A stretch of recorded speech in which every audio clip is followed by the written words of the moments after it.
चलिए दोस्तों, तो आप सभी के बीच खेसारी लाल यादव एक बहुत ही बड़ा सॉन्ग लेकर आ रहे हैं जो कि बहुत ही पहले ही से 4 साल पहले ही होली में रिलीज कर दिया गया था, जो कि बहुत ही ज़्यादा बड़ा सॉन्ग बन गया है और यहाँ तक कि ये बहुत ही ज़्यादा वायरल भी हो चुका है, जो कि हर साल इसे होली में बजाया जाता है, जिसका नाम है टेम्पू का ड्राइवर। और इसके राइटर थे कुंदन प्रीत, जो कि बहुत ही लाजवाब सॉन्ग लिखा करते हैं। और यहाँ तक कि इस बार का सॉन्ग का भी नाम है टेम्पू का ड्राइवर 2। लेकिन इस गाने का राइटर कृष्णा बेदर्दी हैं, जो कि पुराने अंदाज के राइटर हैं और यह बहुत ही ज़्यादा जाने माने राइटर हैं।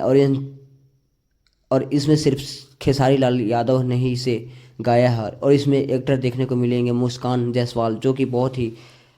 ज़बरदस्त एक्टर्स है। और यह कल